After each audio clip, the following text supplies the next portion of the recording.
Hi, my name is Beth English, and I'm an artist. I use line and color to paint expressive, abstract work, and am intuitively led in the process, choosing color in the moment. My mission is to create conversations about healing the human heart by replacing shame with love. In this first painting titled Transition, I wanted to show how choice is at the intersection between shame and freedom. The grayscale lines represent shame and the color represents freedom. The two are connected because when we choose to be free from shame, that's when we are. See, I'm a survivor of childhood sexual abuse, teenage sexual abuse, and adult sexual abuse. I've experienced it all my life and the shame that comes along with it. In this painting titled Fear Not, the black represents a negative energy mass moving through the space, creating destruction, but the color engulfs the darkness because it's more powerful. As an intuitive painter, many times I go into a trance-like state where time ceases to exist. In this painting entitled Escaping the Snare, a dark figure appeared with the finger pointing towards the white light. It felt personal and powerful to me because this depicts the battle that I face spiritually with darkness. This next image was created out of necessity. See, I needed a photo for a magazine in Chicago. I created a series of images, but none of them looked good. They were great, but they didn't say anything about my creativity. But in that moment, I created a new image, and I came together in less than an hour, depicting the person people know and the artist breaking free. That's the day we started a process called Creative Day, a spontaneous day to create, a day to take the work off the gallery wall and more into a vulnerable space. And for me, that was painting on my face. My team would come to my studio and we would create a story that was meaningful to us in the moment. We worked collaboratively. The next series was inspired by the resistance that arose after Trump was elected president. Women were especially feeling triggered. Trump's sexist comments stirred up survivors. For International Women's Day, I created a series of images that coincided with a poem about how to resist so we could persist. I used imagery from the elements air, water, fire, and earth and painted them on my face. Painting my face started to take on more meaning and became even more personal. So for the next Creative Day, I knew I wanted to incorporate backdrops to use them in double exposure images.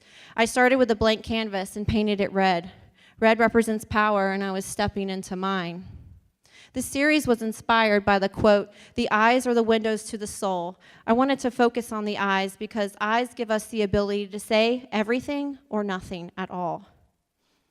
Matthew 6:22 says, "Your eye is a lamp that provides light for your body. When your eye is good, then your whole body is filled with light." It's that simple, be a light. The Spirit shines through the eyes and allows others to see the soul. The eyes communicate vulnerability or lack thereof. I look people in the eye because I want to know their heart underneath the walls we all build. What do you see when you truly look into someone's eye? Can you sense healing through that openness? Creating this work enabled me to push through my own boundaries as an artist, which is perfect because being open is how I share my purpose and live it out. I wanted to inspire others to find hope through my story of transformation. My healing can inspire your own if you give yourself permission. We are all in this together, and that's what it means to be in community. The solar eclipse last summer was very meaningful to me because it was a moment when spiritual was made physical. Those are moments I live for. I painted the corona during totality on my face, and the white brushstrokes represented the pureness of energy that we were all created from. For an added challenge, we incorporated smoke, water, and natural light from the sunrise. After such a challenging shoot, I went back to the studio. Again, nothing was planned. It was completely spontaneous. I wanted to take what I'd learned from the previous shots and then made something more powerful. I love the skin tone from the first image, which I had gotten away from in the others, so I only painted one eye, and then I got brave. For years, I had been making strides to freeing myself from the body shame that came with me from the sexual abuse. I wanted to feel free in my mind, body, and spirit, and you can't do that when you're ashamed. But shame cannot exist in courage. Creating this image was empowering, and sharing it online with my Me Too story publicly felt like freedom. Painting isn't the only way I express myself. I also write, sing, and play music.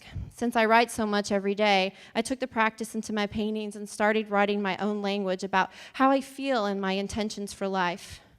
Writing my stories energetically into the canvas along with using color created an impact that communicated to the audience on multiple levels. In this next painting entitled Forgiveness, I channeled forgiveness for myself. I wanted to forgive myself for not only being able to protect myself from abuse, but not choosing to heal sooner, from wasting time, making mistakes, being lonely, suicidal, for getting divorced, for everything I felt shame over. And I chose this color to wash away the past with forgiveness, like a baptism. More than anything during this process, I wanted to experience joy. Joy is what I seek every day, and now more than ever, I'm able to express it more freely. The painting starts with a line, and the line represents the journey, not just the one I'm on, but everyone. And from there, the color expands around the line. This painting was created because I had such a strong vision, I knew I had to finally go for it.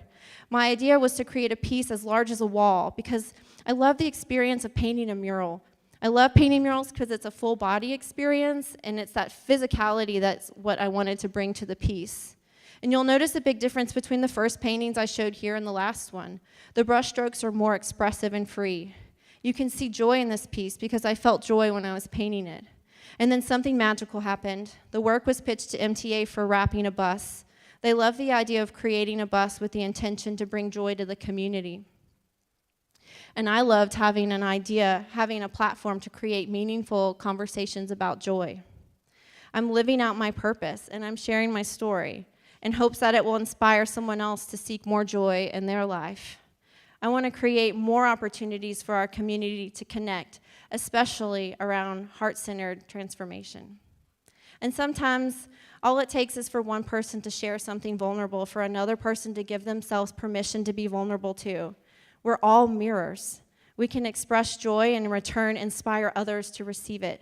We can all be the change we want to see in the world. Thank you.